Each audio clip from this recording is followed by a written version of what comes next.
Dear students, এলিটে তোমাদের আবারও সবাইকে স্বাগত। এর আগে অর্গানিক কেমিস্ট্রির সেমিস্টার 2 এর অর্গানিক রিয়াকশন সম্পর্কে বিভিন্ন রিয়াকশন নিয়ে তোমাদের আলোচনা হয়েছে। আজকে যে বিষয়টি নিয়ে তোমাদের সামনে আলোচনা করব সেটা হচ্ছে সেমিস্টার 2 এর অ্যাডিশন রিয়াকশনস, অর্থাৎ দ্রুত বিক্রিয়া। অ্যাডিশন রিয়াকশনস বা দ্রুত বিক্রিয়া মানেটা কি? অ্যাডিশনস মানে হচ্ছে যে কোনো একটা রিয়েজেন্ট কোন একটা অর্গানিক কম্পাউন্ডের সাথে যুক্ত হয়ে যাওয়া, অ্যাডিশন হয়ে যাওয়া, এই ঘটনাটাকে মূলত অ্যাডিশন রিয়াকশনস বা দ্রুত বিক্রিয়া নামে আমরা পরিচিত হব বা জানবো। তো অ্যাডিশন রিয়াকশন সম্পর্কে জানতে গেলে আমরা কি কি অ্যাডিশন রিয়াকশনস আমাদের সিলেবাসে ইনক্লুড আছে সেগুলো বিষয় নিয়ে এখন আলোচনা করব। মূলত আমরা যে বিষয় অ্যাডিশন রিয়াকশনের বা দ্রুত বিক্রিয়ার যেসব রাসায়নিক বিক্রিয়াগুলো নিয়ে আলোচনা করব সেগুলো হচ্ছে মূলত নিউক্লিওফিলিক অ্যাডিশন রিয়াকশনস, তারপর রয়েছে ফ্রি রেডিক্যাল অ্যাডিশন রিয়াকশনস, তারপর আমাদের রয়েছে রিঅ্যারেঞ্জমেন্ট রিয়াকশনস যেটা হচ্ছে পুনর্বিন্যাস বিক্রিয়া, আজকের এই ক্লাসে আলোচনা করব। তারপর আলোচনা করব যেটা হচ্ছে যে স্লাইডে তোমরা এক এক করে দেখতে পাবে যে এখানে হচ্ছে নিউক্লিওফিলিক অ্যাডিশন রিয়াকশনস, তারপর আমরা আলোচনা করব মুক্তমূলক দ্রুত বিক্রিয়া ফ্রি রেডিক্যাল অ্যাডিশন রিয়াকশনস, তারপর আলোচনা করব দ্রুত অপনয়ন বিক্রিয়া এডিশন এলিমিনেশন রিয়াকশনস এটা, তারপর রিঅ্যারেঞ্জমেন্ট রিয়াকশনস পুনর্বিন্যাস বিক্রিয়া, এইসব রিয়াকশনস গুলো আজকের ক্লাসে আলোচনা করবে। ততক্ষণ তোমরা মন দিয়ে এই ক্লাস শুনবে। হেই, যদি তুমিও তোমার এক্সাম প্রিপারেশন অনেক সহজ করে তুলতে চাও তাহলে ডেসক্রিপশন বক্সের লিংক থেকে এলিট অ্যাপটি ডাউনলোড করে নাও। সেখানে তুমি প্রতিটি টপিকের ভিডিও লেকচার, স্টাডি ম্যাটেরিয়ালস এবং নোটস, কোয়েশ্চেন অ্যান্সারের সলিউশন, অডিও বুকস এবং বোর্ডের যাবতীয় ইম্পর্টেন্ট আপডেট পেয়ে যাবে। তাই অ্যাপটি ডাউনলোড করতে ভুলো না। তো চলো আবার টপিকে ফিরে যাই।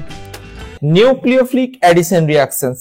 নিউক্লিওফিলিক অ্যাডিশন রিয়াকশনে আমরা যেটা আলোচনা করব আজকে সেটা হচ্ছে আমরা প্রথমত নিউক্লিওফিলিক অ্যাডিশন রিয়াকশনকে কি লিখবো, এটাকে আমরা এএন নিউক্লিওফিলিক অ্যাডিশন রিয়াকশনস এটাকে এভাবে আমরা সিগনিফাই করতে পারি।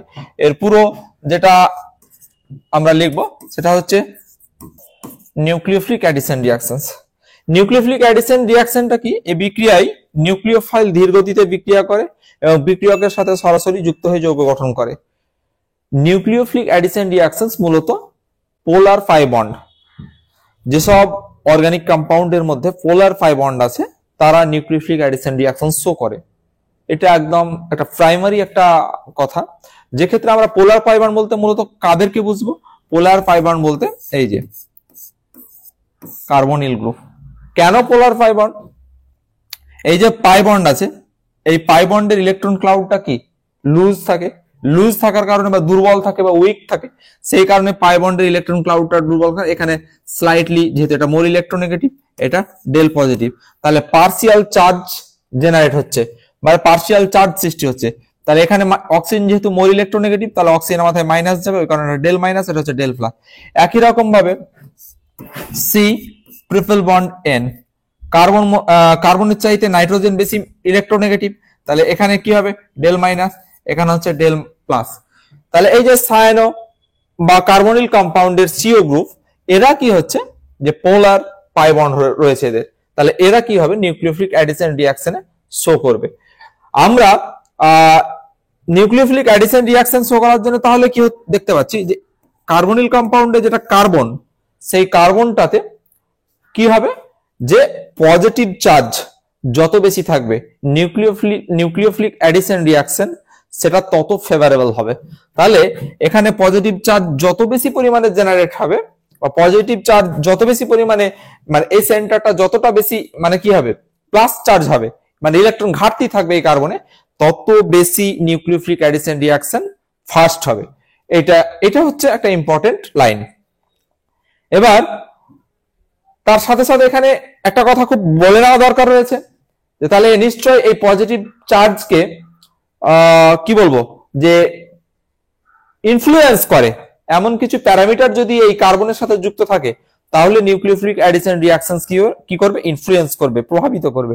তাহলে এখানে যদি প্লাস আই বা মাইনাস আই থাকে বা রেজোনেন্স ইফেক্ট যুক্ত কোনো গ্রুপ থাকে, তাহলে কিন্তু নিউক্লিওফিলিক অ্যাডিশন রিয়াকশন কি করবে? ইনফ্লুয়েন্স করবে, প্রভাবিত করবে। সেই জায়গাগুলো আমরা আজকে আলোচনা করার চেষ্টা করব।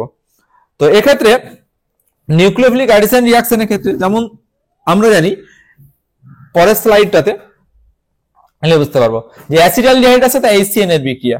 অ্যাসিটালডিহাইড, এটা অ্যাসিটালডিহাইড, এটা ক্লাস 12 এর একটা রিঅ্যাকশন। HCN এর বিক্রিয়া, HCN এর বিক্রিয়া কি হবে? Acetaldehyde cyanohydrin CH3 CHOH CN, this is called acetaldehyde cyanohydrin। এটাকে বলবো আমরা acetaldehyde cyanohydrin। তাহলে এটাকে acetaldehyde cyanohydrin বলছি, ঠিক আছে। রিঅ্যাকশনটা হচ্ছে কিভাবে বা রিঅ্যাকশনস মেকানিজমটা কি, এই বিষয় নিয়ে আমরা আলোচনা করব। তাহলে অ্যাসিটালডিহাইড, তাহলে আমরা যদি কিটোনের সাথে রিঅ্যাকশন করাই,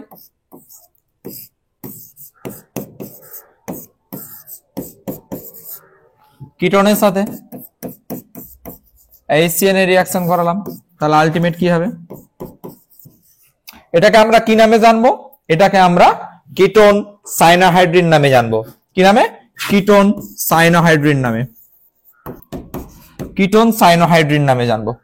একই রকম ভাবে এরকম অনেক অ্যালডিহাইড কিটোনের রিঅ্যাকশনস রয়েছে যেগুলো নিউক্লিওফিলিক অ্যাডিশন রিঅ্যাকশন, যেমন সোডিয়াম বাইসালফাইডের সাথে বিক্রিয়া রয়েছে। আরো অনেক রিঅ্যাকশন রয়েছে যেগুলো তোমাদের ক্লাস 11 এর সিলেবাসের মধ্যে ইনক্লুড না, ক্লাস 12 এর সিলেবাসে ইনক্লুড রয়েছে। তাই এখানে ডিটেইলস আলোচনা করার খুব একটা প্রয়োজন নেই। তোমাদের ক্লাস 11 এর যতটুকু দরকার এর রিঅ্যাকশন মেকানিজমটা একটু জানার দরকার রয়েছে, সে নিয়ে আলোচনা করব।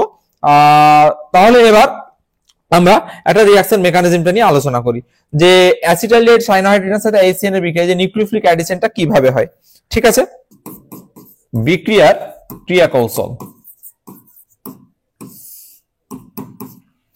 তাহলে আগেই বলেছি যে অ্যাসিটালডিহাইড বা কিটোন বা যাদের পোলার পাই বন্ড রয়েছে তারা এই নিউক্লিওফিলিক অ্যাডিশন রিঅ্যাকশনে পার্টিসিপেট করে বা অংশগ্রহণ করে। তাহলে আমরা একটা অ্যাসিটালডিহাইড নিচ্ছি, এই কার্বনটা হচ্ছে sp2 কার্বন। প্রথম ধাপে কি হচ্ছে যে HCN এর দুটো পার্ট, এখানে একটু ক্লিয়ার করে নেওয়া দরকার রয়েছে। HCN এর দুটো পার্ট, HCN, এটা হচ্ছে H plus plus CN minus, HCN এর দুটো পার্ট। তাহলে নিউক্লিওফাইলকে CN minus, CN minus nucleophile. তাহলে আমরা এর আগে জানলাম যে এখানে যেহেতু অক্সিজেন মোর ইলেকট্রোনেগেটিভ, কার্বনের সাথে অক্সিজেনের পাই বন্ড রয়েছে, তাহলে ইলেকট্রন ক্লাউডটা অক্সিজেনের দিকে কিছুটা কি হবে, স্লাইট যাবে আর কি, ডেনসিটিটা ইনক্রিজ করবে।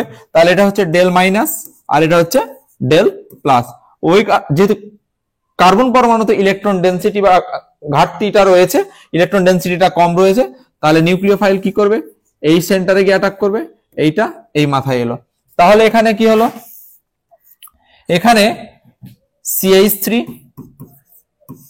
CO মাইনাস, এখানে H রয়েছে আর এখানে রয়েছে CN। তাহলে এরকম একটা ইন্টারমিডিয়েট তৈরি হলো।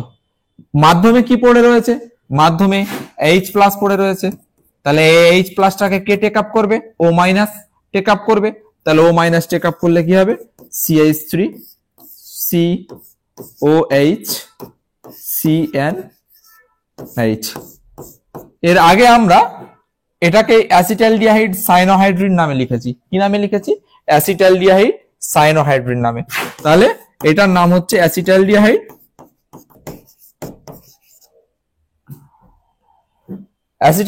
সাইনোহাইড্রিন। ঠিক আছে, তাহলে এই ছিল রিঅ্যাকশনস। এটাকে আবার জল দিলে অন্য কিছু হয়ে যায়, হাইড্রোলাইসিস করলে রিঅ্যাকশন অন্য কিছু, তো সেটা পরের বিষয়, সেটা এখানে আলোচনা করার প্রয়োজন নেই। তাহলে এই যে মেকানিজমটা, এটা হচ্ছে কিটোনের সাথে করলে একই রকম সেম। তাহলে আমি দেখতে পাচ্ছি যে মাইনাস যেটা নিউক্লিওফাইল, সেটা কার্বনের যে কার্বন সেন্টার যেটা ইলেকট্রন ডেফিসিয়েন্ট সেন্টার, সেটাতে গিয়ে অ্যাটাক করবে। অ্যাটাক করলে তারপরে কি হবে, পাই বন্ডটা পুরোপুরি শিফট করবে কোথায়, অক্সিজেনে। অক্সিজেন O মাইনাস হয়ে গেল, O মাইনাস হয়ে যাওয়ার পর মিডিয়ামে যে H প্লাসটা আছে সেই H প্লাসটাকে টেক আপ করবে কি, O মাইনাস টেক আপ করে নেওয়ার পরে আমার ঠিক দেখতে এরকম একটা কম্পাউন্ড যেটার নাম হচ্ছে অ্যাসিটালডিহাইড সাইনোহাইড্রিন, এই কম্পাউন্ডটা তৈরি হবে। ঠিক আছে, তাহলে এটা ছিল অ্যাসিটালডিহাইডের সাথে সাইনোহাইড্রিনের যে বিক্রিয়া, সেই বিক্রিয়ার অ্যাডিশন রিঅ্যাকশনের একটা এক্সাম্পল। ঠিক আছে, পরবর্তী যেটা হচ্ছে মিথাইল সায়ানাইডের সাথে আরএমজিএক্স এর বিক্রিয়া। মিথাইল সায়ানাইডের সাথে আরএমজিএক্স এর বিক্রিয়া, আমরা মিথাইল সায়ানাইড বলতে কি বুঝি? CH3 C triple bond N। তাহলে কার্বন আর অক্সিজেনের মধ্যে কে বেশি ইলেকট্রোনেগেটিভ? অবশ্যই নাইট্রোজেন বেশি ইলেকট্রোনেগেটিভ। তাহলে মাইনাস চার্জটা, পার্সিয়াল মাইনাস চার্জটা ডেভেলপ করবে এই নাইট্রোজেন পরমাণুর উপরে, তারপরে প্লাস চার্জটা ডেভেলপ করবে কোথায়? কার্বন পরমাণুর উপরে। গ্রিগনার্ড রিয়েজেন্ট এর যেটা আরএমজিএক্স আছে তার একটা স্পেশাল ফিচার্স বা বৈশিষ্ট্য হচ্ছে কি, যেটা গ্রিগনার্ড রিয়েজেন্টের ক্ষেত্রে যেটা অ্যালকাইল পার্ট, সেই অ্যালকাইল পার্টটাকে অলওয়েজ নেগেটিভ, বাকি যেটা মেটালিক পার্ট রয়েছে এমজি সেটা হবে পজিটিভ। তাহলে আরএমজিএক্স এর ক্ষেত্রে R minus MgX, X may be chlorine, bromine, iodine etcetera, halogen compound. ঠিক আছে, গ্রিগনার্ড বিকারকের অনেক ভ্যারাইটি আছে, অনেক এক্সাম্পল আছে। আমি এখানে খুব সহজ এক্সাম্পলটা নিয়েছি, যেটা নিয়ে আলোচনা করলে যাতে তোমরা বুঝতে পারো, ওই কারণে সব থেকে সহজ এক্সাম্পলটা নিয়ে আমি আলোচনা করছি। ঠিক আছে, এবার আর মাইনাস, তাহলে মাইনাস কি হিসাবে বিহেভ করে? নিউক্লিওফাইল হিসাবে বিহেভ করে, তোমরা এটা জেনেছো এর আগের ক্লাসে। তাহলে যেহেতু নিউক্লিওফাইল হিসাবে বিহেভ করে, তাহলে আর মাইনাস এর ক্ষেত্রে কি হবে? আর মাইনাস এম জি এক্স। এবারে আর মাইনাসটা কি করবে? যেটা ইলেকট্রন ডেফিসিয়েন্ট সেন্টার, সেই জায়গায় এটা পাই বন্ডের ইলেকট্রন ক্লাউডটা শিফট করলো নাইট্রোজেন পরমাণুর উপর, যে ইলেকট্রন ঘনত্বটা নাইট্রোজেন পরমাণুর উপর শিফট করলো। আলটিমেট কি হলো? আলটিমেট হলো CH3C আর ডাবল বন্ড N MgX। ঠিক আছে, NMgX। এবার কি NMgX এই কম্পাউন্ডটাকে ওয়াটার দ্বারা যদি হাইড্রোলাইসিস করা হয় জলীয় মাধ্যমে, তাহলে কি উৎপন্ন হবে? CH3C আর ডাবল বন্ড O। ঠিক আছে, এইটা দিয়ে যদি হাইড্রোলাইসিস করা হয় তাহলে এখানে একটা কিটো কম্পাউন্ড উৎপন্ন হবে। ঠিক আছে, তাহলে এই ছিল আরএমজিএক্স এর সাথে বিক্রিয়া। তাহলে এখানে আমরা দেখতে পেলাম যে আরএমজিএক্স এর সাথে মিথাইল সায়ানাইডের রিঅ্যাকশনে কি উৎপন্ন হয়? একটা কিটো কম্পাউন্ড উৎপন্ন হয়। এখানে জল বা আমরা কি ইউজ করতে পারি? লঘু HCl ইউজ করতে পারি, লঘু HCl। ঠিক আছে, তো এই রিঅ্যাকশনের ক্ষেত্রে এখানটায় কি হচ্ছে? কিটোন উৎপন্ন হলো। এরকম আরো অনেক এক্সাম্পল রয়েছে, সেগুলো নিউক্লিওফিলিক অ্যাডিশন রিঅ্যাকশনের অনেক ভ্যারাইটি রয়েছে, সেটা বিশেষ করে অ্যালডিহাইড, কিটোন এবং কার্বক্সিলিক অ্যাসিডের অনেকগুলো এক্সাম্পল রয়েছে। যেহেতু এটা তোমাদের ক্লাস 11 এর সেমিস্টার 2, ওইটার ডিটেইল ডিসকাশন এখানে প্রয়োজন নেই। এটা হচ্ছে বেসিক জিনিস। তোমাকে প্রশ্ন জিজ্ঞাসা করবে যে নিউক্লিওফিলিক অ্যাডিশন রিঅ্যাকশন বলতে কি বোঝো, উইথ এক্সাম্পল এটাকে মেকানিজম সহকারে অ্যানালাইসিস করতে পারবে। মেকানিজম যদি জিজ্ঞাসা করে তাহলে ইনার বোর্ডের এই জিনিসটা লিখে দিলেই তুমি নাম্বার পাবে। ঠিক আছে, আচ্ছা। এর পরবর্তীতে যেটা হচ্ছে যে অ্যাডিশন রিঅ্যাকশনের যদি রিঅ্যাক্টিভিটি জিজ্ঞাসা করে, খুব সহজ করে বলছি রিঅ্যাক্টিভিটি, তাহলে এর আগে কি বললাম যে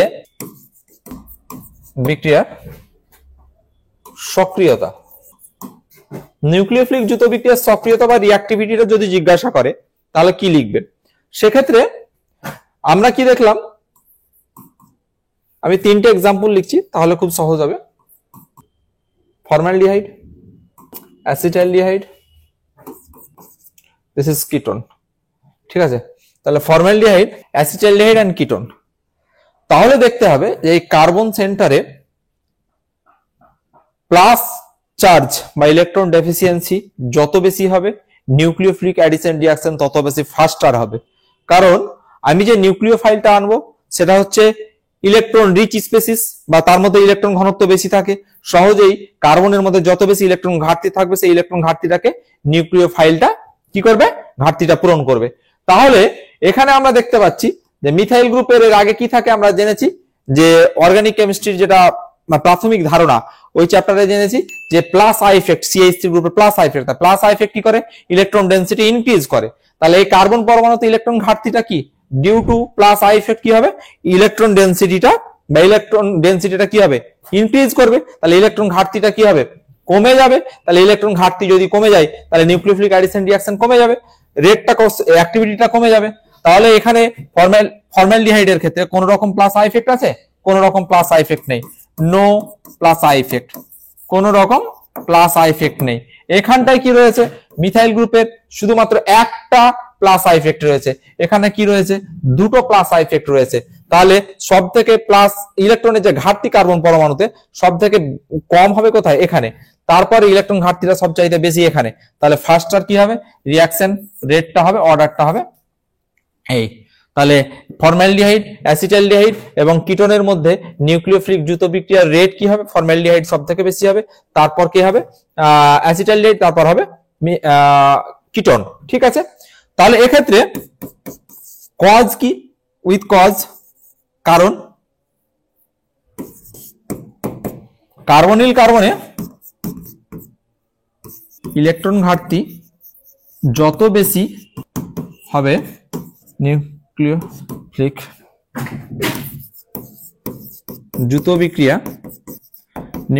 দ্রুত বিক্রিয়া তত বেশি দ্রুত হবে। ঠিক আছে, তত বেশি দ্রুত হবে। HCHO এর ক্ষেত্রে ইলেকট্রন ঘাটতি সর্বাধিক এবং কিটোনের ক্ষেত্রে প্লাস আই প্রভাব বৃদ্ধি পাওয়ায় কি হচ্ছে? প্লাস আই প্রভাব বৃদ্ধি পাওয়ায় ইলেকট্রন ঘাটতি হ্রাস পাচ্ছে, ইলেকট্রন ঘাটতি হ্রাস পায়। তাই উপরোক্ত ক্রমটি সঠিক ক্রম। এইভাবে ছোট ছোট আনসার লিখলে হবে। ঠিক আছে, পরবর্তীতে কি রয়েছে? পরবর্তীতে হচ্ছে মুক্তমূলক দ্রুত বিক্রিয়া, ফ্রি রেডিক্যাল অ্যাডিশন রিঅ্যাকশন। এই বিক্রিয়ায় কি হয়? মুক্তমূলক সরাসরি যুক্ত হয়ে দ্রুত যৌগ গঠন করে। তাহলে মুক্তমূলকটা কি? হোমোলিটিক বন্ড ফিশনের মাধ্যমে মুক্তমূলক তৈরি হয়। তাহলে আমরা এখানে যেটা হচ্ছে মুক্তমূলক অ্যাডিশন রিঅ্যাকশন, অ্যালকিনের যে অ্যাডিশন রিঅ্যাকশন সেটা নিয়ে মূলত আলোচনা করব।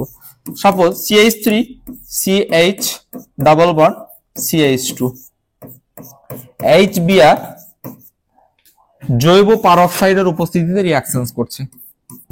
জৈব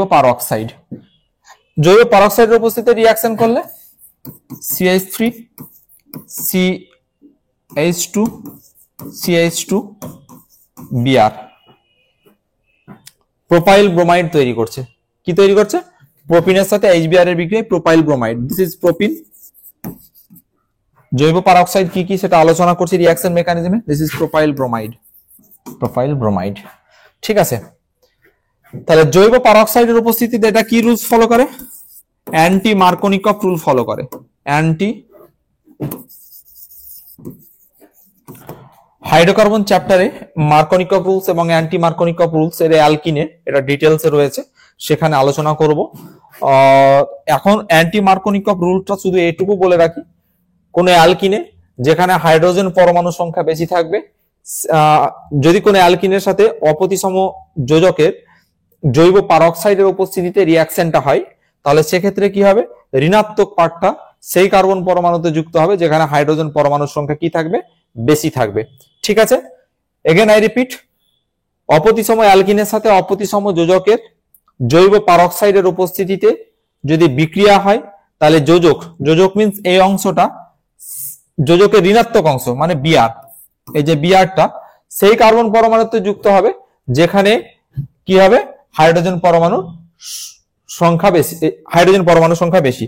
তাহলে এখানে এখন আপাতত দৃষ্টিতে মনে হয় যে এখানে তো হাইড্রোজেন পরমাণু সংখ্যা বেশি না, দ্বিবন্ধন যুক্ত কার্বন পরমাণুটা এখানে আমার কনসিডারের বিষয়। যেখানে কার্বন কার্বন ডাবল বন্ড থাকবে, সেই দুটো কার্বনের মধ্যে আমরা দেখবো যে কোনটাতে হাইড্রোজেন পরমাণু সংখ্যা বেশি রয়েছে। যেটাতে হাইড্রোজেন পরমাণু সংখ্যা বেশি রয়েছে সেইখানে কি হবে? যোজকের যেটা ঋণাত্মক অংশ বা অ্যাডেন্ডামের যেটা ঋণাত্মক অংশ, HBrটাকে অ্যাডেন্ডাম বলবো বা যোজক বলবো, বিআরটা হচ্ছে ঋণাত্মক অংশ, সেই অংশটা সেইখানে গিয়ে যুক্ত হবে। তাহলে এখানে কি সব থেকে হাইড্রোজেন আগে বেশি ছিল এখানে, পরে H প্লাসটাকে এখানে যুক্ত হয়েছে, এইচটা হাইড্রোজেনটা এখানটায় যুক্ত হয়েছে আর বিআরটা এখানে যুক্ত হয়েছে, কারণ এখানে কি CH2 ছিল। তাহলে এটা হচ্ছে অ্যান্টি মার্কনি রুলস। ঠিক আছে, এটা ডিটেলস আলোচনা করব সেই ক্লাসে। এবার এখানে হচ্ছে জৈব পারঅক্সাইডের উপস্থিতিতে প্রোপিনের বিক্রিয়া ফ্রি রেডিক্যাল মেকানিজমের মাধ্যমে হয়। এইচবিআর এর বিক্রিয়া কি হয়? ফ্রি রেডিক্যাল মেকানিজম, মুক্তমূলক দ্রুত বিক্রিয়া, মুক্তমূলক দ্রুত বিক্রিয়া, ক্রিয়া কৌশল ফলক, ক্রিয়া কৌশল মেনে হয়। কি মেনে হয়? ক্রিয়া কৌশল মেনে হয়। এটা কি? এটার তিনটা ফেজ থাকে। একটা হচ্ছে ইনিশিয়েশন ফেজ, বা একটা হচ্ছে কি এক্সপ্যানশন ফেজ, একটা হচ্ছে টার্মিনেশন ফেজ। তিনটা ফেজ থাকে। ইনিশিয়েশন ফেজটা হচ্ছে কি প্রারম্ভিক পর্যায়, তারপর বিস্তার পর্যায়, সূচনা পর্যায় যেটাকে বলা হচ্ছে প্রারম্ভিক পর্যায় বা সূচনা পর্যায়। এক্সপ্যানশন ফেজটা হচ্ছে বিস্তার পর্যায়, আর টার্মিনেশন ফেজটা হচ্ছে সমাপ্তি পর্যায়। এই তিনটে ফেজে রিঅ্যাকশনটা হয়। তাহলে জৈব পারঅক্সাইড বলতে আমি আগে রিঅ্যাকশনটা এখানে লিখে ফেলি। রিঅ্যাকশনটা হচ্ছে যে কোনো একটা অ্যালকিনকে নিলাম, CH3 CH double bond CH2, একটা অ্যালকিনকে নিয়েছি, HBr নিয়েছি। একটা জৈব পারঅক্সাইড কি? জৈব পারঅক্সাইড আমি নিচ্ছি C6H5CO ও C6H5, এটাকে বেনজোইল পারঅক্সাইড বলা হয়। বেনজোইল পারঅক্সাইডের হোমোলিটিক ফিশনটা ঠিক এই বন্ড থেকে হবে। কোন বন্ড থেকে হবে? এই যে অক্সিজেন অক্সিজেন এই বন্ডটা যুক্ত রয়েছে, হোমোলিটিক ফিশনটা এই বন্ড থেকে হবে। এখানে তারপর কি হবে? C6H5 এর একটা ফ্রি রেডিক্যাল জেনারেট করবে। তাহলে আমরা সূচনা পর্যায়ে কি করব? দেন প্রোডাক্ট হবে। প্রোডাক্টটা আলটিমেট আমি লিখেই ফেলি আগে। হ্যাঁ, সূচনা পর্যায়ে কি হবে, এক্সটেনশন পর্যায়ে কি হবে, তারপরে আমার টার্মিনেশন ফেজ বা সমাপ্তি পর্যায়ে কি হবে, সেই বিষয়টা নিয়ে এখন আলোচনা করব। সূচনা পর্যায় বা টার্মিনেশন ফেজ, ইনিশিয়েশন ফেজ, সূচনা পর্যায়। সূচনা পর্যায়ে যে বেনজোইল পারঅক্সাইডটা রয়েছে, সেই বেনজোইল পারঅক্সাইডটাতে কি করব আমরা? বেনজোইল পারঅক্সাইডে যে অক্সিজেন অক্সিজেন বন্ড রয়েছে সেটাতে আমাদের হোমোলিটিক ফিশন হবে। কি হবে? হোমোলিটিক ফিশন হবে। তাহলে সেটা কিভাবে হচ্ছে? C6H5CO, হোমোলিটিক ফিশন হলে কি হয়? ফিসুক অ্যারো দিয়ে আমরা বন্ডটা বিভাজন করি। তাহলে এক্ষেত্রে বন্ডের যে বিভাজন সেটা এখানটায় কি তৈরি হবে? এখানটায় তৈরি হবে 2C6H5, এটা একটা বিভাজন হয়ে গেলে এটা একটা পার্ট, CO ও ডট, এটা তৈরি হবে। এই যে এখানে একটা ডট তৈরি হবে, ঠিক আছে। এবার মিডিয়ামে কি দেওয়া হয়েছে? মিডিয়ামে আমার HBr দেওয়া রয়েছে। HBr তখন কি হবে? এটা অ্যাকচুয়ালি এবার এটা ফটোলাইসিসের উপস্থিতিতে রিঅ্যাকশন হয়, ঠিক আছে। এটা আরেকটু বলে নিই ভালো করে। যেটা হচ্ছে C6H5CO বেনজোইল পারঅক্সাইডের এই যে অক্সিজেন অক্সিজেন বন্ড হোমোলিটিক ফিশন হবে। হোমোলিটিক ফিশন হওয়ার পরে কি হবে? এরকম একটা ফ্রি রেডিক্যাল তৈরি হলো। এবার এইটা কি হবে? এইটা আবার পুনরায় কি হবে? এখান থেকে এটা বিভাজিত হয়ে যাবে, এখান থেকে আবার এইদিকে হবে, দিয়ে কি হবে? 2C6H5 প্লাস CO2, এটা তৈরি হলো। তাহলে এই যে বেনজাইল ফ্রি রেডিক্যালটা তৈরি হলো, এই বেনজাইল ফ্রি রেডিক্যাল এই সূচনা পর্যায়ে কি করবে? HBr এর সাথে রিঅ্যাকশনস করবে। তাহলে 2C6H5HBr, এখানে HBr বন্ডের আবার হোমোলিটিক ফিশন হবে। এই রিঅ্যাকশনটা in the presence of heat H nu, এটার উপস্থিতিতে হয়। তাহলে HBr এর যদি হোমোলিটিক ফিশন হয় তাহলে কি হবে? অ্যাজ ইউজুয়াল সেম, এখানে কি তৈরি হবে? এখানে ভালো করে বোঝার চেষ্টা করো। তাহলে এখানে কি এটার হোমোলিটিক ফিশন হলে এটা H ডট তৈরি হবে। তাহলে 2C6H5 plus H dot plus Br dot. তাহলে এই ডটের সাথে দুটো রিঅ্যাকশনে কি তৈরি হবে? C6H6, আর এখানটায় Br ডট, ঠিক আছে। তাহলে এই যে Br ডট ব্রোমিন রেডিক্যাল তৈরি হলো, এই ব্রোমিন রেডিক্যালটাই কি করে? এই ব্রোমিন রেডিক্যালটাই আমার যে অ্যালকিনটা নিয়েছি সেই অ্যালকিনটার সাথে রিঅ্যাকশন করে। কি করে? ব্রোমিন রেডিক্যালটাই অ্যালকিনটার সাথে রিঅ্যাকশন করে, ঠিক আছে। এবার এই ব্রোমিন রেডিক্যালটা যেহেতু অ্যালকিনটার সাথে রিঅ্যাকশন করে, তাহলে এখানে আমরা কি করব? ব্রোমিন রেডিক্যালটা অ্যালকিনটার সাথে কিভাবে রিঅ্যাকশন করে? আমরা এক্সপ্যানশন ফেজে বা বিস্তার পর্যায়ে, যেটা বিস্তার পর্যায়, এই বিস্তার পর্যায়ে অ্যালকিনের সাথে রিঅ্যাকশনটা করাবো। এখানে ব্রোমিন ডট রয়েছে, এখানে আলটিমেট কি হবে? যে পাই ইলেকট্রন ক্লাউডটা রয়েছে এটা এদিকে শিফট করবে, এটা এদিকে শিফট করবে। তাহলে কি হচ্ছে, কার্বনের মাথায় একটা ডট আসবে, কার্বনের মাথায় একটা ডট আসলে কি হবে, CH3 CH dot CH2 dot, এখানে রয়েছে Br ডট।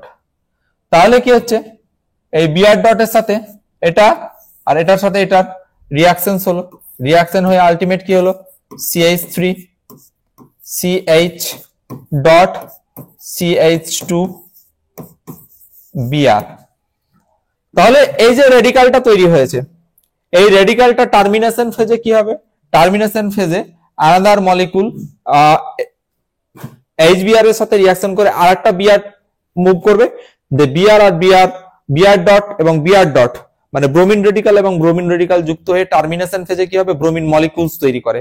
ঠিক আছে, তাহলে এখানে আবার কি হবে, এখানে আবার যে জিনিসটা তৈরি হবে সেটা হচ্ছে যে CH3 CH dot CH2 Br, again another molecule HBr, HBr এর এটা এইদিকে শিফট করলো, এদিকে শিফট করলো, তাহলে এক্ষেত্রে কি তৈরি হলো, এক্ষেত্রে যেটা তৈরি হলো যেটা হচ্ছে CH3 CH ডট, এখানটায় রয়েছে CH2 Br H dot Br dot, এই যে ডট আর এই যে ডট, তার মানে এই রেডিকালটা আর এখানে H প্লাস H রেডিকাল। ঠিক আছে, এই রেডিকালটা দুটো একসাথে যুক্ত হয়ে কি তৈরি করবে, CH3 CH2 CH2 Br, এখানে ব্রোমিন রেডিকালটা পড়ে রয়েছে। তাহলে আলটিমেট আমি এখানে করে দিচ্ছি, টার্মিনেশন ফেজে কি হয়, সমাপ্তি পর্যায়ে, সমাপ্তি পর্যায়ে যেটা হবে সেটা হচ্ছে যে ব্রোমিন ডট এবং ব্রোমিন ডট এই দুটো পরস্পরের সাথে যুক্ত হয়ে কি হয়ে যাবে, Br2 মলিকুলস তৈরি করবে। ঠিক আছে, তাহলে ওভারঅল রিঅ্যাকশন মেকানিজমটা, ফ্রি রেডিকাল মেকানিজমের যে তিনটে পর্যায় সেটা হচ্ছে এটা। তাহলে কি প্রথমেই হচ্ছে যে সূচনা পর্যায়ে বেনজয়িল পারঅক্সাইডের যে অক্সিজেন অক্সিজেন বন্ড তার হোমোলিটিক ফিশন হয়, homolytic fission in the presence of light H nu, লাইটের উপস্থিতিতে হয়, লাইটের উপস্থিতিতে হলে কি হবে, যে বেনজয়িল ফ্রি রেডিকাল তৈরি করবে, বেনজয়িল ফ্রি রেডিকাল তৈরি করার ফলে কি হবে, যে এখান থেকে যে এই রেডিকালটা তৈরি হচ্ছে, এই রেডিকালটা আবার কি হবে, কার্বন কার্বন বন্ডটা বিভাজিত হয়ে কি হবে, কার্বন ডাই অক্সাইডটা বাইরে বেরিয়ে যাবে, যে বেনজাইল ফ্রি রেডিকাল তৈরি করবে। বেনজাইল ফ্রি রেডিকালে কি হবে, এই যে HBr, সেই HBr কি HBr বন্ডের যে হোমোলিটিক ফিশন, সেই হোমোলিটিক ফিশনটা ফিসুক অ্যারো দিয়ে দেখানো হয়েছে। এর ফলে কি হবে, H ব্রোমিন রেডিকাল এবং হাইড্রোজেনের যে রেডিকাল, সেই রেডিকালটা কি হবে, রিঅ্যাকশন করবে, রিঅ্যাকশনস করার পরে যে ব্রোমিন রেডিকাল থাকবে, সেই ব্রোমিন রেডিকালটা কি অ্যালকিনের সাথে রিঅ্যাকশনে টেক পার্ট করবে, এটা যাতে মাথায় থাকে। ঠিক আছে, তাহলে এর কিছু এক্সাম্পল আমরা নিতে পারি প্রোপিনের ক্ষেত্রে, যে HBr এর ক্ষেত্রে পারঅক্সাইডের উপস্থিতিতে এরকম এক্সাম্পল আরো নেওয়া যেতে পারে। আর একটা ইনার বোর্ড আমি ইউজ করছি, সেক্ষেত্রে CH3 CH3 double bond CH2, suppose এটার HBr এর সাথে রিঅ্যাকশনস দিয়েছে, সিম্পলি জৈব পারঅক্সাইড লিখে দিয়েছে, কি লিখে দিয়েছে, জৈব পারঅক্সাইড। ঠিক আছে, তাহলে এটার যদি জৈব পারঅক্সাইডের সাথে রিঅ্যাকশনসটা হয় বা বিক্রিয়াটা হয়, তাহলে বিক্রিয়াটা কি হবে, স্বভাবতই খুব সিম্পলি মনে রাখতে হবে, নেগেটিভ পার্টটা সেই কার্বন পরমাণুতে যুক্ত হবে। তাহলে আমার তো রিঅ্যাকশন মেকানিজম এত কিছু করার দরকার নেই, যদি পরীক্ষায় আমাকে রিঅ্যাকশন মেকানিজম উল্লেখ করতে বলে তাহলে সব বই রিঅ্যাকশন মেকানিজম রয়েছে, আমি এখানে করে দিয়েছি, এটাও তোমরা করতে পারো। তো এখানে কি বিআরটা নেগেটিভ পার্ট, এইচটা পজিটিভ পার্ট, তাহলে প্লাস পার্টটা কোথায় যুক্ত হবে, সেই কার্বন পরমাণুতে যুক্ত হবে যেখানে হাইড্রোজেন পরমাণু সংখ্যা কম। তাহলে হাইড্রোজেন পরমাণু সংখ্যা সব থেকে কম কোথায় রয়েছে, এই কার্বনে রয়েছে। আর হাইড্রোজেন পরমাণু সংখ্যা সব থেকে বেশি কোথায় রয়েছে, এই কার্বনে রয়েছে। তাহলে এটা কি অ্যান্টি মার্কনি রুল ফলো করে, তাহলে যেহেতু অ্যান্টি মার্কনি রুল ফলো করে, তাহলে আলটিমেট প্রোডাক্টটা হবে কি CH3 H CH2 Br। যদি এটা তোমাকে জিজ্ঞাসা করে যে কি মেকানিজম ফলো করে হয়, তাহলে ফ্রি রেডিকাল অ্যাডিশন রিঅ্যাকশন এই মেকানিজম ফলো করে হয়, এটা তোমাকে উল্লেখ করে দিতে হবে। ঠিক আছে, মেকানিজমটাকে অ্যাজ ইউজুয়াল সেম করতে হবে, জৈব পারঅক্সাইড, সে বেনজোইল পারঅক্সাইড দেখ বা আরো অন্য কোনো পারঅক্সাইড দেখ, যে পারঅক্সাইডের অক্সিজেন অক্সিজেন বন্ড সেটাকে ক্লিভেজ করে, কোনো যদি ক্লিভেজ করার পর আর সেখানে কি দেখতে হবে আমাকে যে ব্রোমোনিয়াম আয়ন উৎপন্ন, ব্রোমিন রেডিকাল উৎপন্ন হচ্ছে, সেই ব্রোমিন রেডিকালটাকে কি হবে অ্যালকিনের সাথে রিয়াকশন করাতে হবে। সেই আমার যেটা হচ্ছে ইনিশিয়েশন ফেজ, তার সূচনা পর্যায়, তারপর এক্সপ্যানশন ফেজ, তারপর টার্মিনেশন ফেজ, এই যে তিনটে পর্যায়ে সেম একই রকম ভাবে রিয়াকশনটা করাতে হবে। ঠিক আছে, এরকম আরো অনেক অ্যালকিনের এক্সাম্পল নেওয়া যেতে পারে। যদি আমরা এই ধরনের কোন অ্যালকিনের এক্সাম্পল নিই, এটা নিলাম, এটা নিয়ে আমরা HBr এর অ্যাডিশন করাচ্ছি, HCl এর অ্যাডিশন করাচ্ছি ইন দা প্রেজেন্স অফ জৈব পারঅক্সাইড, তাহলে রিঅ্যাকশনসটা কি হবে? রিঅ্যাকশনসটা এখানে আমরা স্পষ্টত দেখতে পাবো যে এইখানটাই কোনটাতে সবচাইতে কম রয়েছে, হাইড্রোজেন, তাহলে হাইড্রোজেন সবচাইতে কম রয়েছে এইখানটাই ডাবল বন্ডেড কার্বনের মধ্যে, আর সব থেকে বেশি কোথায় রয়েছে এখানে। তাহলে এবার বিষয় হচ্ছে যে এখানে একটা মিথাইল গ্রুপ দিয়ে দিয়েছি, তার মানে এখানে কার্বনের 4টা ভ্যালেন্সি ফিল আপ হয়ে গেছে, 1 2 3 4 4টা, তার মানে এখানে সব থেকে, আর এখানে কত 3 ভ্যালেন্সি, মানে একটা হাইড্রোজেন রয়েছে এখানে, তাহলে হাইড্রোজেন বেশি কোথায় রয়েছে এই কার্বনে রয়েছে, তাহলে ব্রোমিনটার অ্যাডিশন কোথায় হবে এখানটাই হবে। ঠিক আছে, ব্রোমিনটার অ্যাডিশনটা এখানটাই হবে, তাহলে এটা হচ্ছে CH3 Br, আলটিমেট প্রোডাক্ট এটা হবে। আশা করি বোঝাতে পেরেছি। এই ধরনের সাইক্লিক কম্পাউন্ড দেখলে অনেক সময় কি হয় জটিলতার সৃষ্টি হয় যে কোথায় অ্যাড করব। তোমরা প্রথমে দেখবে যে ডাবল বন্ড কার্বন, এবার ডাবল বন্ড এর কার্বনটাকে দেখতে গিয়ে এখানে দেখো যে CH3 এর একটা মিথাইল গ্রুপ রয়েছে, তার মানে কি অবভিয়াসলি এখানে হাইড্রোজেন পরমাণু সংখ্যা কমে গেছে, তাহলে এটাকে HBr উপস্থিতিতে, জৈব পারঅক্সাইডের উপস্থিতিতে HBr রিঅ্যাকশন করে, তাহলে কি ঋণাত্মক পার্টটা সেই কার্বন পরমাণু যুক্ত হবে যেখানে হাইড্রোজেনের সংখ্যা বেশি, তাহলে হাইড্রোজেনের সংখ্যা কোথায় বেশি? অবভিয়াসলি এখানে, কারণ এখানে কোনো সাবস্টিটিউট নেই, এটা কি CH ফর্মে আছে আর এটা C ফর্মে আছে, তাই এখানে ব্রোমিনটা যুক্ত হবে, এটা হচ্ছে আলটিমেট প্রোডাক্ট। ঠিক আছে, এরকম অনেক এক্সাম্পল আছে, তোমরা এগুলো বিভিন্ন কোয়েশ্চেন ব্যাংক বিভিন্ন বই থেকে প্র্যাকটিস করবে আশা করি। নেক্সট হচ্ছে দ্রুত অপনয়ন বিক্রিয়া, এটাকে অ্যাডিশন এলিমিনেশন রিঅ্যাকশন বলা হয়, অ্যাডিশন এলিমিনেশন রিঅ্যাকশন বলা হয়। কি বলা হয়? এটাকে অ্যাডিশন এলিমিনেশন রিঅ্যাকশন বলা হয়।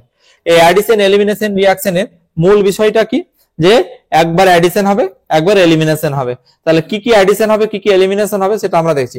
এই বিক্রিয়ায় দুটি অণু একটি ছোট্ট অণু অপসারণের মাধ্যমে যুক্ত হয়ে একটি যৌগ গঠন করে। তাহলে দুটো অণু বলতে সহজ করে যদি বোঝাতে হয় এটা, তাহলে আমাদেরকে মনে রাখতে হবে যে এস্টারিফিকেশন রিঅ্যাকশনস। এস্টারিফিকেশন রিঅ্যাকশন মানে অ্যাসিডের সাথে অ্যালকোহলের বিক্রিয়া in the presence of concentrate acid. তাহলে CH3COOH এটা একটা অ্যাসিড, অ্যাসিটিক অ্যাসিড, C2H5OH অ্যাসিডের উপস্থিতিতে রিঅ্যাকশনস হচ্ছে। ঠিক আছে,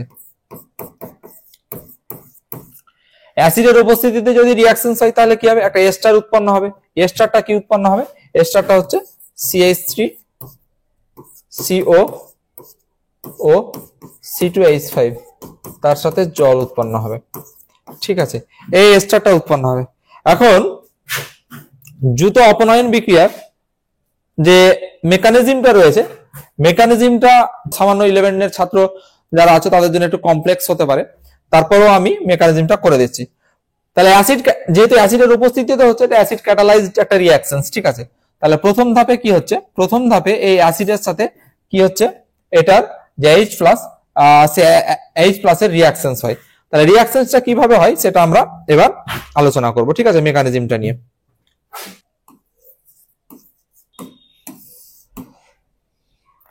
এস্টারিফিকেশন বিক্রিয়া কিভাবে, CH3C OH মাধ্যমে কি রয়েছে, মাধ্যমে H+ রয়েছে। এখন প্রশ্ন হচ্ছে এখানে OH ও রয়েছে আর এখানে C ডাবল বন্ডও রয়েছে, H+ কার সাথে যুক্ত হবে? যে pi electron cloud, loosely pi electron cloud রয়েছে CO অক্সিজেনের ক্ষেত্রে, H+ সেখানে যাবে। এরকম যদি কোনো কন্ডিশন থাকে তাহলে সেক্ষেত্রে H+ কোথায় যুক্ত হবে? C ডাবল বন্ড O এর সাথে যুক্ত হবে। তাহলে এক্ষেত্রে C অক্সিজেন ইলেকট্রোনেগেটিভ, H+ যুক্ত হয়ে যাওয়ার পরে অক্সিজেন তার ইলেকট্রনটা H+ এর ফাঁকা ঘরে দিয়েছে, তাহলে এখান থেকে কি হবে, পাই ইলেকট্রনটা শিফট করলো, শিফট করে কি তৈরি হলো, CH3 C plus O H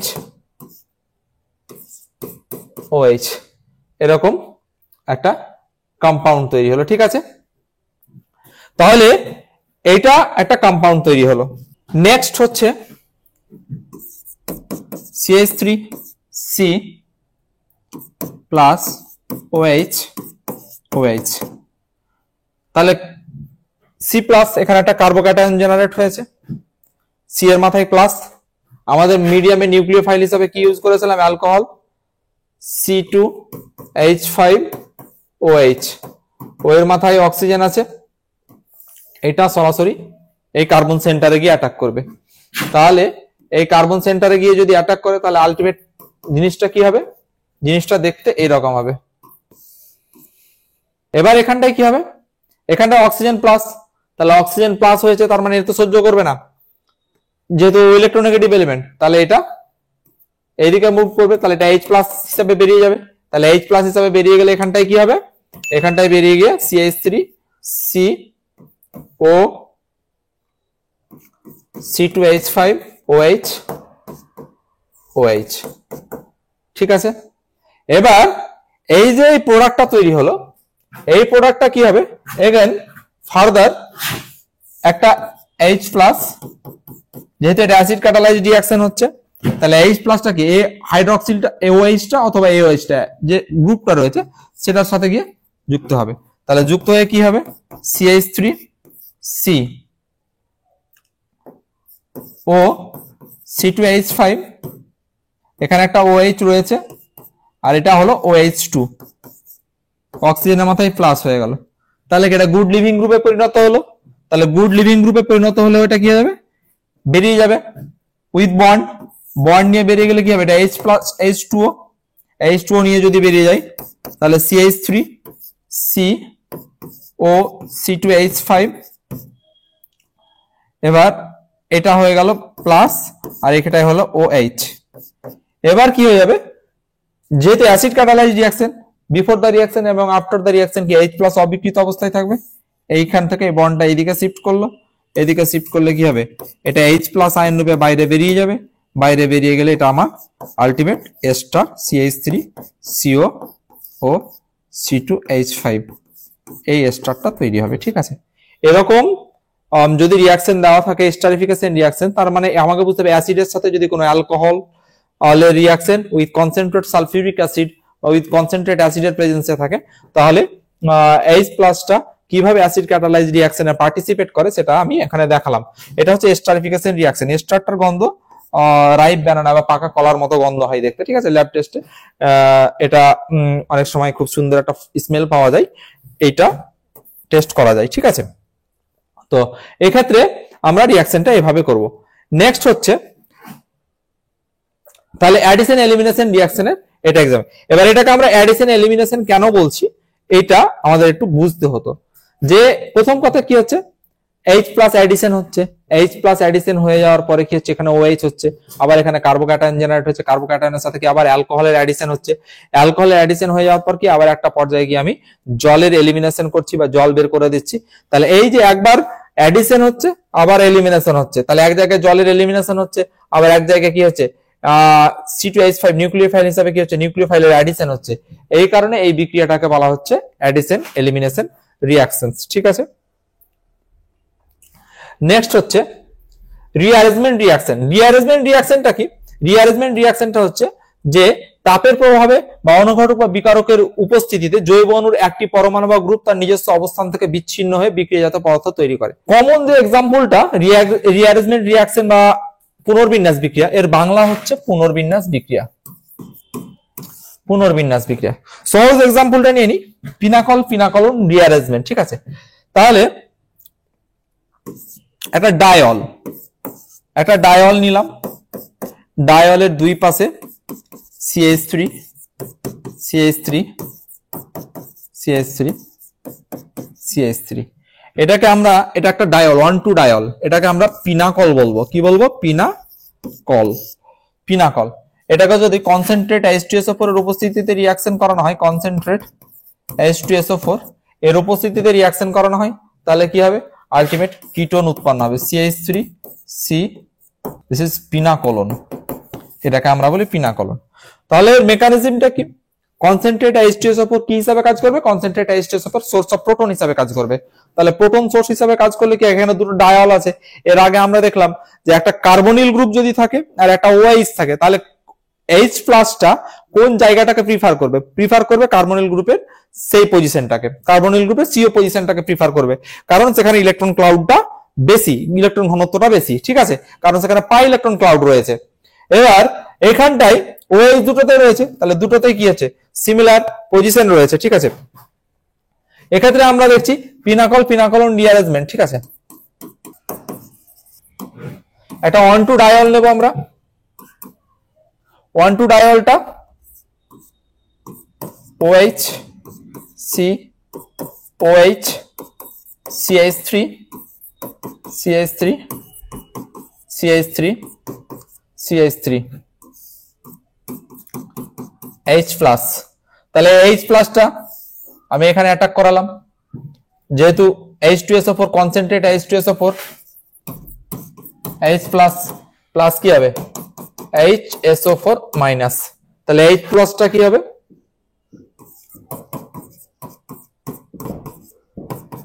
অক্সিজেনের মাথায় কি চলে এলো? প্লাস চলে এলো।